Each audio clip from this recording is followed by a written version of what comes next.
can social media be used as a resource to prevent suicide and promote awareness and prevention?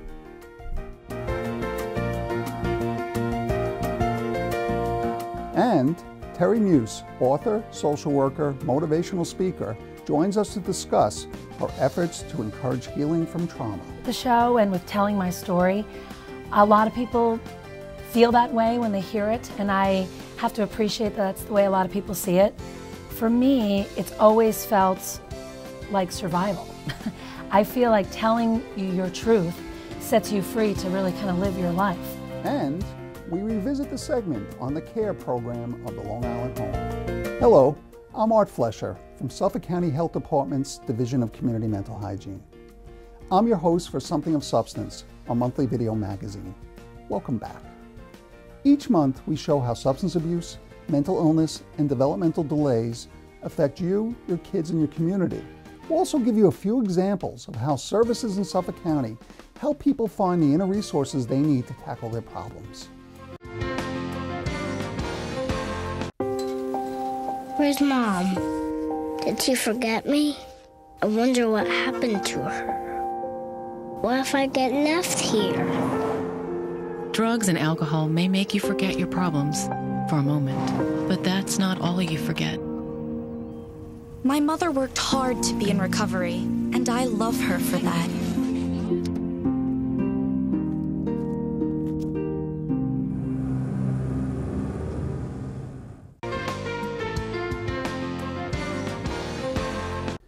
Suicide is the 10th leading cause of death in America, and prevention is a topic of great concern for all of us. Each year, the Suicide Prevention Coalition of Long Island puts together a day of training and networking. The most recent symposium at the Long Island Hilton brought a focus on social media and the challenges and opportunities this medium offers to suicide prevention. This is our 6th annual symposium for suicide prevention.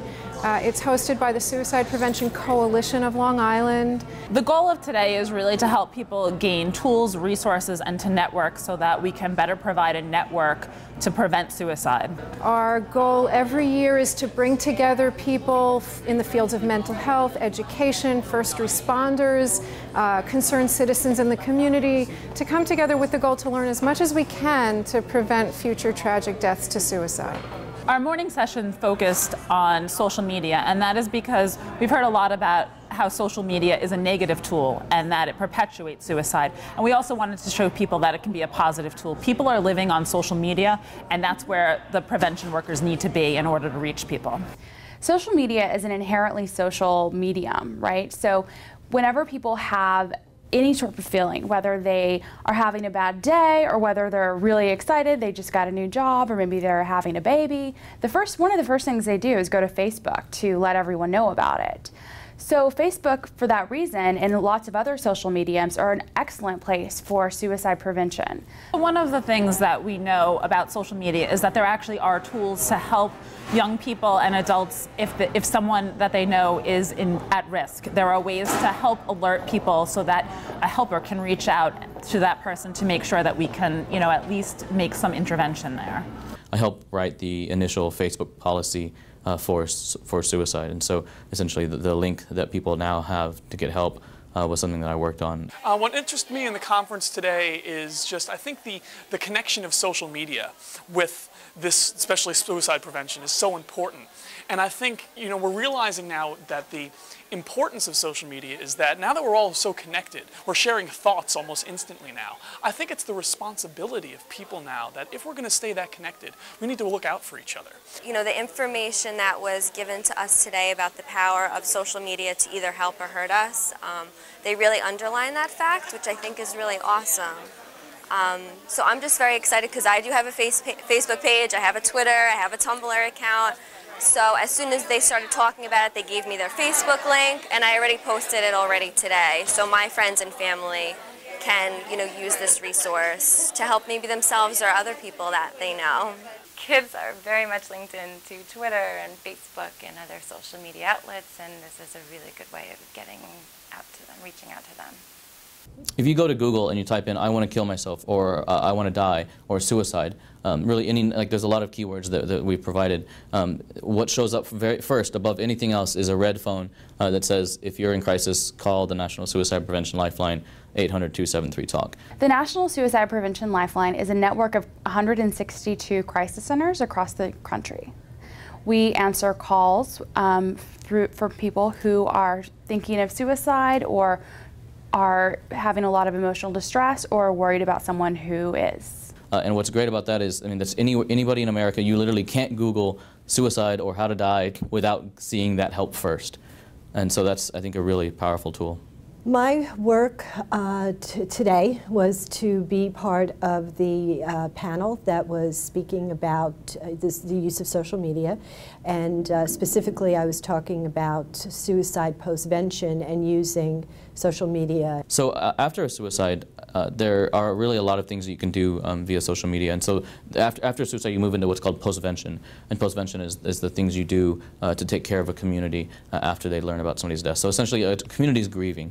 And a lot of times you'll see very normal things. Normal things would be, I miss you, posting to people's Facebook wall or to like a page. They'll launch a page and say, this is for my friend, right, that they miss. And they'll say, I miss you, hey, I saw a movie, you would have loved it, wish you could have been here to see the game tonight. And what you want to look for and what is troubling is things like, I'll be with you soon, right, or I'll be there with you, I'll see you soon. And that kind of stuff really is a pretty clear indicator that the young person or whoever posted that probably needs some help. And especially with Twitter, I think, where people's thoughts in the moment are coming up, you can see how they're thinking, you can see where their state of mind is. And if you can see that they're in a bad place, I think we need to learn that that's our place to step in and say, we need to help. If we have taken the time to follow them and like them, the least we could do is make sure that they're all right and they're in a good place. And so I think there's a lot of positive that can come out of this if we can educate people on how to recognize the warning signs and how to act on them. I'm here as a parent, I'm here as a professional, and I just want to learn as much as I can so I can be able to help someone else. And if it takes just this one person, me, that can actually prevent someone from committing suicide, then my job is done. We've really planned this conference so that we can deal with not only the devastating effects of suicide, but to also look at hopeful interventions so that we can make a difference. So we have some morning sessions with a track for police officers and those who work with police officers, for family members and people who we might work with postvention, and the afternoon is also broken up that way. Regarding online safety and what I would recommend to parents, there actually are a lot of parental guides around social media. There's one of my favorite groups is called Connect Safely, and they have a website as well as a lot of guides for parents to social media. I have a 2.5-year-old. It's something that I'm going to be thinking a lot about, as he gets older as well. But it's certainly there are recommendations, out there for parents that are interested. The field of suicide prevention is so vast. What we hope to do today is to provide attendees with a variety of topics that they can then take back with them in the field and relate to their specific work with individuals who may be suicidal. So if we notice something in someone else, in a friend or a loved one or our children, we need to take that seriously and do something about it. Talk to a mental health professional, reach out to one of the crisis hotlines. That's what they're there for. We'd like to thank the Suicide Prevention Coalition for putting together this valuable event. For more information about suicide prevention and trainings, please contact the Mental Health Association of Suffolk at area code 631-226-3900 or Responsive Suffolk County at 631-751-7500. Up next, we have Terri Muuss to discuss her work and experience in healing from trauma. We'll be right back. In the United States, a suicide occurs every 16 minutes. Do you feel lonely? Depressed? Invisible? Talk with someone who cares. Talk about it. Talk about it. Talk about it. Help is available. You don't have to feel alone. Call now. Call now. Call now. Call now. Do you feel suicidal? Do you know someone contemplating suicide or in crisis? Help is available. Call Lifeline at 1-800-273-TALK. That's 1-800-273-8255.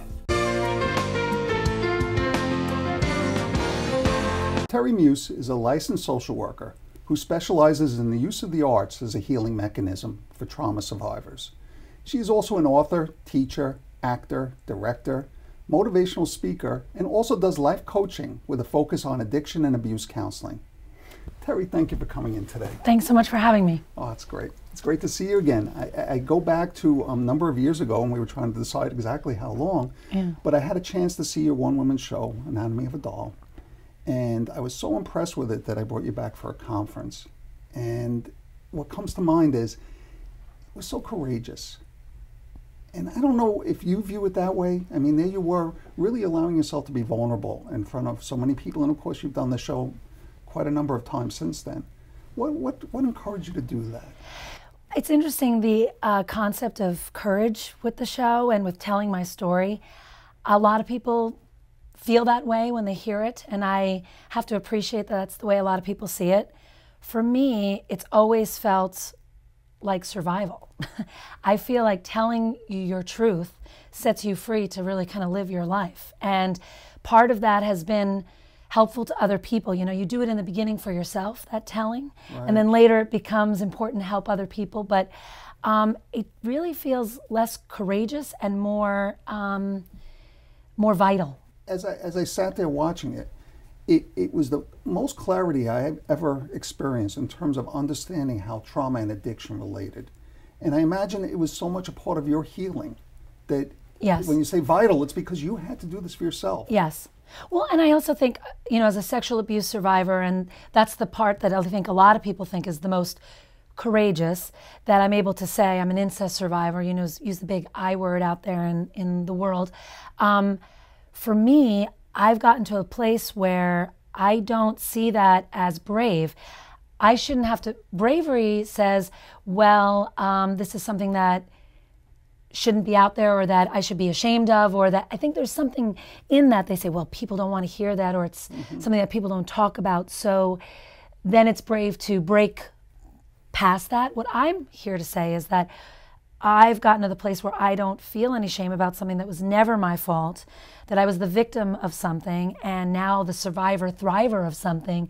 So I talk about that as just one element of who I am. You communicate to people that you can bounce back, that you can heal. Yes. And a lot of people don't understand from a trauma standpoint how important the arts can be and how important the healing process requires experiencing. Can you talk about that a little bit? Well, the way I like to explain it to people is that trauma takes place, it resides in a part of your brain that has no language. So you're asking people to talk about something that literally has no words, especially when you're in a talk therapy situation. And my experience is, you know, I came into talk therapy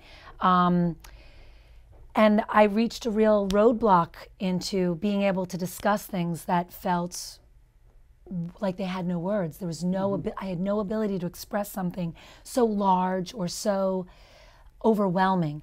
And so what my therapist helped me do was realize there was other ways through that, writing about it in writing groups, doing yoga and body work and chakra work, dancing about it, painting it. Those things worked in a nice conjunction with my talk therapy. So I would experience stuff in the arts that would unlock something that I couldn't speak about. Then once I had unlocked it through that artistic expression, then I could bring it into talk therapy. Or if I talked about something in therapy and it became so big and I didn't know how to process it fully because I had let something huge out of me that I didn't know, it seemed like a bottomless pit, then I could also write or dance or do something about it. So those two things worked together so well for me in my own process. And I was always an artist. I think a lot of people who've experienced trauma they fall into the arts because it is another language. So I want to be able to give that to other people. I want to say to both clinicians and to people on the other side of the couch that the arts are a real important modality for reclaiming memories, for finding healing, for talking about trauma, for processing things that seem bottomless, you know, just overwhelming. And of course, as you've gone along, you decided to write a book. Yes, I did. Talk about the book. It's 15 years in the making. It has some pieces of my one-woman show, which you have seen, Anatomy of a Doll. It's called Overexposed. I wanted, and I'm a poet by nature, but I wanted the book to be both poetry and prose, because the experience of uncovering trauma or of living trauma or of experienced trauma comes in fits and starts. It isn't a linear story. You know, it's not a typical memoir that starts here and ends here in a linear timeline. I wanted it to jump around in time. I wanted it to have pieces of prose that were very fleshed out and fully realized. And then the poetry, sort of condensed pieces that give you very sharp images, but only pieces, which is the way it feels when you're recovering trauma. So I thought of it as the book is the landscape, right? But the prose is the landscape, and the poems are the bombs, you know, the landmines, where they just kind of explode into very visceral images of what it's like to be a survivor. I know some people are poemophobic, so they want to stay away from poetry, but it's hopefully accessible poetry that allows people into the experience and the mind of being a trauma survivor. It also has hope, though, at the end. It ends with talking about being a mom and a wife and reclaiming a life that's possible for every survivor. So it is a memoir, but told through poetry and poetic prose.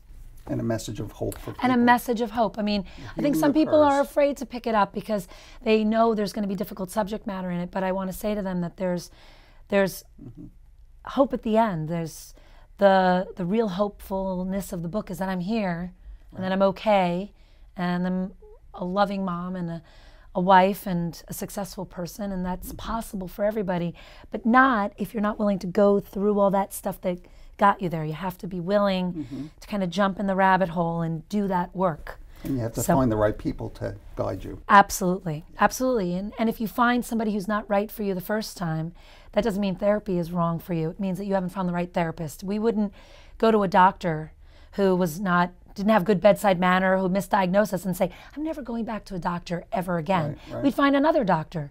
And that's true for anybody. Not everybody is the right therapist for the right person. It is a marriage of sorts. And not every therapist is the right person for the thing you're working on. Grief, substance abuse, trauma. You have to find the right therapist for the right person with the right situation. So, Terri, if people are more interested in maybe purchasing a book or learning more about you, what's the best way to contact you? They could go to my website, www.terrimuse.com. The book's available on Amazon.com. You could just put my name in a Google search on Amazon. Is that, right? Yes, it is. It's fun. It's fun. I've always wanted to be an author, and I never thought it could happen. But you know, it's another one of those things with enough work. You know, you just put down get your pen to paper every day. You can get it done. So, Terri, thank you so much for joining us today. Thanks for having me. It's really a pleasure. Up next, we revisit the archive segment on Long Island Home's CARE program. Stay tuned.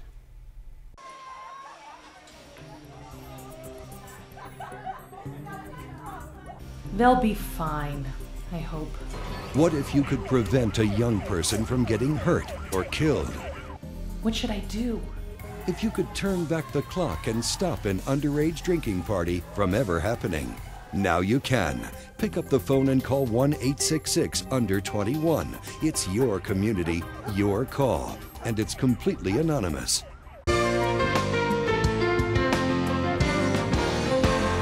The Cooperative Activities Ropes Experience, otherwise known as CARE, is a program offered by the Long Island Home that helps children and adolescents develop self-esteem, confidence, and trust in oneself and others.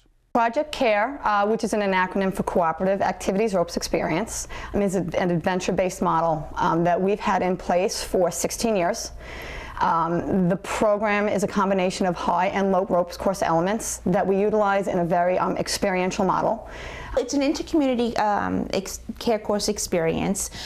We're very excited about it because it's the first time that I'm bringing 3 different school districts together to participate in this activity. Part of what my program does is we work with different school districts providing transition services. And under the New York State Life Skills Standards, we're required to provide inter-community experience. So we're bringing approximately 35 students together from 3 different school districts, South Huntington, Wyandanch, and Lindenhurst, and these are students that all have a disability that, and they participate in a life skills program, and they're coming together to meet other students that also have disabilities within their community, their area, and they're going to have an opportunity to participate in some fun activities as part of the Project CARE. Working on socialization, communication, team building activities. It's a really exciting opportunity for them. 3 components that set the foundation on our course: challenge by choice, emotional safety, and physical safety. Challenge by choice basically means that no one in the group will be forced to do anything they're not emotionally or physically prepared for. It gives the group, the individuals, an opportunity to make the final say of this is as far as I can go. It doesn't give an individual a license to walk away from the group, withdraw from the process, take away from the process of the experience. But it's also a nice, gentle reminder for individuals to be aware that even if they choose to be a silent strength, just a presence for someone else, their presence matters. Their role is they are there for someone else. And we sometimes lose sight of that. That as an individual, we have a greater impact on individuals than we realize. So their presence may be the support one other individual in the group needs to push past their personal limits. So whether an individual chooses to take that role, to helping to problem solve in a group initiative, to actively engaging fully in the entire experience. So that's challenge by choice. The emotional safety is really the foundation that's provided by the group itself, and it's determined by the group, not by the facilitators of the experience. The group provides the foundation of support, encouragement, validation, reinforcement of the try, of the attempt. And it's that is the key on the course that really drives the success for the individuals in the group. As I said earlier, any attempt is a successful attempt. And we would never ask anyone within the group to expose a vulnerability that they perceived as a vulnerability if we felt someone within the group was going to minimize that attempt. So that's set right at the forefront. The third component is the physical component, the physical safety. Everybody walking into the course, immediately their eyes go up. They see up 30, 40, 45 feet up in the air, and they question themselves. I don't know if I can do this. I don't want to do this. I'm resistive to doing this. It's a natural reaction, and as I had mentioned earlier, the course is set up to do that. It's set up to elicit that sense of uncertainty. On the high elements, the experience of the facilitators guarantees that safety. It is a managed risk. It's a risk that's managed by the training and the experience of the professional staff. It's maintained by the constant inspection, the daily inspection of the elements and the equipment that we're using on a daily basis, and the annual inspections that we have done by Project Adventure. So again, we maintain all standards set by ACCT. It feels a little scary, but I think that we're gonna overcome our fears. They're scared and they know what to do, but maybe I'm here to help them out. We wanted to create a fun activity because the kids have really worked very hard all year. Our students go out to work. Some go out 4 days a week, some go out 3 days a week. They're part of the world of work, and part of that is also learning a balance and learning leisure time as well. And this is a fun way to kind of give them some leisure activity, but in a social environment. So it's really a great opportunity for them to kind of work on what they've worked on all year, and in terms of communication and social skills, and use those skills in a very positive, fun way. I think it's going to be a great experience for them. Her students are working within the community, establishing an opportunity to be able to live independently and work within the adult world. And the skill sets that are required out on the course are a strong, tangible reminder of the same skill sets they'll need when accepting a job for employment, being able to communicate their needs, being able to accept feedback, being able to ask for help, being able to identify, I have a strength, I also might have a bit of a weakness here, so I'm going to ask somebody else to help me. And being able to build the skill sets to be able to do that. So the needs for both programs, the opportunities that both programs afford the client parallel. So it's a positive reinforcement of those skill sets that are being provided through the Life Skills program. We have worked very hard to work with several different districts, and we're working with more and more districts. And as we continue to work with more districts, and hopefully with the success of today, we'll be able to invite more school districts to come together and participate in this activity. We are always open to working with more school districts, and I think that school districts are starting to recognize the not only the cost is more containable by bringing the students back, but more importantly, the students gain so much more by being part of the high school. So as more and more students come back to district, we're hoping to be able to help them and hopefully provide an opportunity like this. The experiential model really provides the foundation for people to really build on a level of resiliency, self-confidence, self-esteem, to push past their perceived limits. If they can do it here, in a very concrete, experiential setting, when those feelings of anxiety, fear, uncertainty come up in other experiences in their lives, they know 100% they have the coping mechanisms to be able to carry and push them past through those limits. I think it's just a great opportunity. It's a great opportunity for two different departments in the hospital to come together and just work together in providing services to the community. For more information, call Project CARE at area code 631-608-5342.